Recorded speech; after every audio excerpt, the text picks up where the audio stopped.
Hi, maganda araw sa inyong lahat. Welcome ulit kayo dito sa channel ko.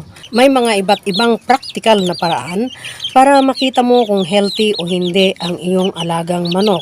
Pwede nyong subukan. Kasi ito, effective sa akin ha. Nakikita ko kung healthy o hindi ang mga alaga kong manok. So, pwede nyong gawin ang mga bagay na ito. Pwede kayong gumawa ng tunog. Kagaya nito.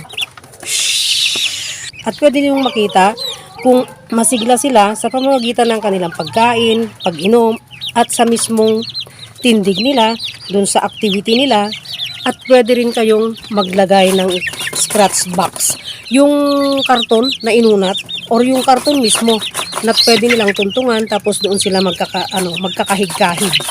Agkaray-kay in short. Kasi doon nila ina-exercise yung paa nila.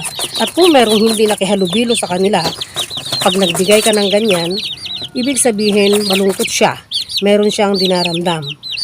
At kung magbibigay ka ng pagkain, meron ding hindi kaagad-agad kakain, pwede mong obserbahan, no? Kahit dun sa paglalaro nila kasi lalo na itong mga lalaki kasi minsan naglalaro sila, nagtutukaan sila. Pero hindi ibig sabihin na sila ay bully.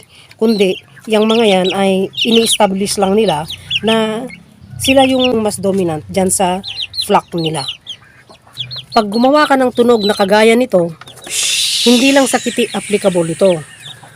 Ito applicable din sa mga nangingitlog. Dun sa mga layer farm, pwede nyong gawin yun. Yung limbawa, papalakpak ka isa lang o kaya dalawa. Pagka tumingala sila, ibig sabihin masigla sila. O kaya, kagaya ng ginawa ko, yung ganon, pag tumingala sila lahat, ibig sabihin alert sila. Masigla sila. Pero kung ilang sutsut mo na o kaya ilang palakpak mo na, hindi pa rin nagre-react, obserbahan mo na. Tapos yung scratch pen din, ganun din. So ganun lang, simple lang, practical yun na pagtingin. Bukod dun sa titingnan mo kung may sipon. Siyempre yung mga ganun, specific na pagtingin mo doon. Itong sinasabi ko ay practical and general. General na pagtingin mo kung healthy sila o hindi. Sana may natutunan kayo dito sa video ito ulit at sana huwag kalimutang mag-like, mag-subscribe at pakihit ang notification bell para sa susunod na mga videos ay ma-notify kayo. At salamat sa lahat ng mga subscriber, share, yung mga nagko-comment, thank you, yung mga nag-a-appreciate dun sa mga ginagawa kong video, thank you. Salamat sa mga hindi nag-skip ng ads, malaking tulong yon sa channel ko.